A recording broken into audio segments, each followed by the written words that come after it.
qui est un vieillard, mais il demande du respect. C'est pas un arbre mort. Il a vécu, il a vu tellement de choses qu'on pourrait faire un cours aux enfants devant cet arbre. Il a vu passer les rois, il a vu passer les chasses, il a vu passer des centaines de personnes, des générations entières. Il a vu sûrement passer des loups, il a vu passer un nombre considérable de cervidés, sans même parler encore une fois des chênes, des oiseaux et des insectes.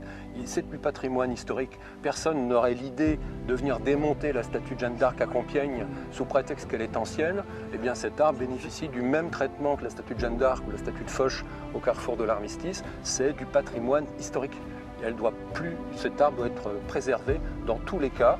Il ne présente aucun danger, il est dans une situation parfaitement maîtrisée, il est en dehors des chemins pédestres les plus fréquentés. Il doit absolument être préservé, c'est vraiment une nécessité pour la survie de notre espèce, tout simplement.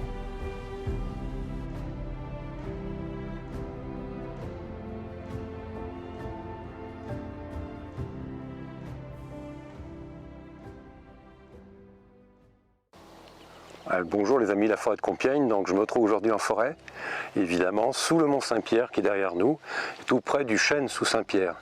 C'est un très très vieux chêne qui fait vraiment partie du patrimoine historique de notre forêt, auquel on est évidemment tous très attachés. Et je ne suis pas tout seul en forêt, je suis avec Roger.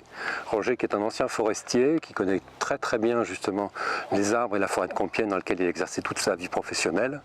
Et Roger a des techniques et des compétences particulières pour mesurer si un arbre aujourd'hui est encore vivant, s'il a une capacité électrique à travers une mesure de différence de phase qu'il va nous expliquer. Là on est en train pour l'instant de faire une petite incision toute fine dans l'écorce de l'arbre pour y passer une sonde et faire une mesure, et on va voir si on entend un son.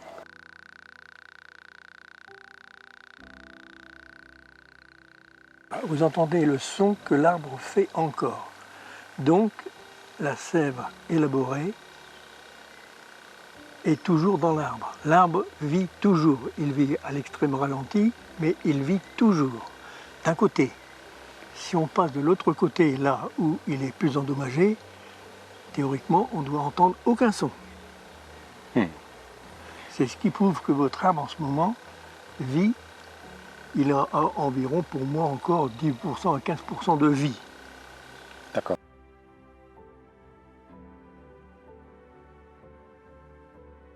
C'est un appareil qui vous permet d'entendre des sons électromagnétiques, que ce soit sur n'importe quoi, un morceau de cuivre, un morceau d'argent. Nous-mêmes, nous produisons des sons nous-mêmes, hein, ok. Et son intensité va donner justement une valeur à l'arbre. Ces sons, c'est un peu comme pour nous, notre tension artérielle. D'accord. Ok. Voilà. C'est le bon exemple, effectivement. Et donc ça se transforme en son. L'outil permet, par une impulsion électrique, d'en faire un son de ce chant. Voilà. Qui n'en est pas un, qui n'émet pas de son en soi. Et donc l'appareil de Roger permet d'en faire un son qui du coup devient dans la fréquence audible par l'homme, hein, entre 20 et 20 000 Hz. Et le cambium est cette partie-là, donc toute cette partie-là en train de mourir. C'est une plaie à vif. C'est un peu comme si on retirait notre sang de notre bras. Ouais. On ferait une ponction, on retirait tout le sang, notre bras mourrait. Mais tant que la totalité de sa circonférence au sol n'est pas rompue, oui, il vit. Par la mort ou par un parasite, il y a quand même du canal, un canal de vie. De l'autre côté, la sève circule. Fragile. Il arrive à pomper et ça arrive à descendre. Par contre, maintenant, comme il n'a plus de feuilles, est-ce que la photosynthèse et la fonction chlorophyllienne va se produire? C'est l'élément déterminant qui alimente le moteur. Là, il va mourir tout doucement, tout doucement. S'il ne refait pas des feuilles, effectivement, ça va être... Si nous, on meurt en quelques années ou quelques mois, lui, ce briscard-là, va mourir en plusieurs années. Ouais. Il va prendre son temps pour mourir. Mais il a pris son temps aussi pour vivre parce qu'il a 500 ans. Ouais.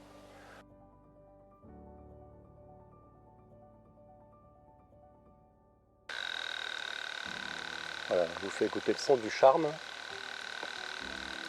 Il fait une résonance beaucoup plus forte, plus grave, plus rond, alors que le son du hêtre était lui beaucoup plus pointu, beaucoup plus aigu. Donc là, on est sur un petit boulot, on a un son un tout petit peu moins rapide. Il n'y a pas de pointe d'aigu, il est plutôt grave.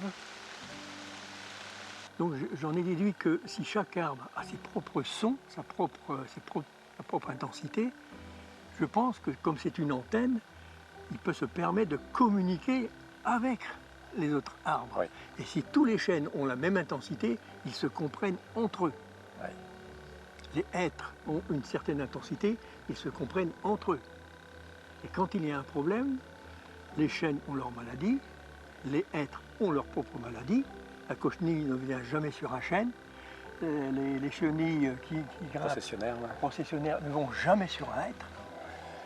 Et quand un chêne est agressé, supposons par des chenilles, ils vont envoyer un message. Ça, ce sont des messages codés, comme la radio, qui se diffusent dans l'air. Les autres chênes vont recevoir ce message, car ce sont des antennes entre ciel et terre. Ils vont comprendre le message que le chêne vient de leur envoyer en leur disant « Attention, nous sommes agressés, il est temps de produire des hormones de défense. Ouais. » Et c'est ce qui se passe.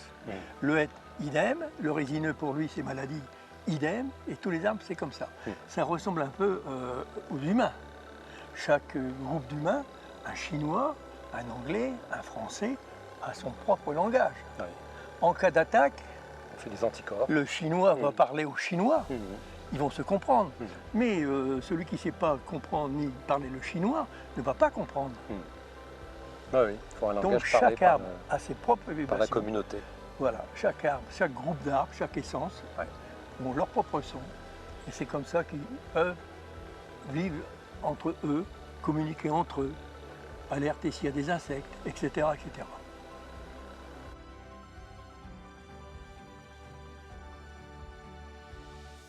Sur l'espace sur lequel nous sommes, en fait, avant qu'il y ait cet élagage qui a été fait par les forestiers avec un objectif de sécurisation, il a tous les ans, depuis 500 ans, produit des jeunes glands. Des jeunes glands qui se sont ou plantés ici au sol ou ont été transportés par les animaux. Il faut bien aussi avoir à l'esprit que les arbres bénéficient d'une régénération naturelle aussi par le transport. Les écureuils, les geais, les pics, effectivement, prennent ces glands, les transportent, souvent les stockent dans des caches ou dans des forges, même dans l'arbre comme ça, pour après les retrouver au moment où l'hiver sera rude et qu'ils auront besoin de nourriture.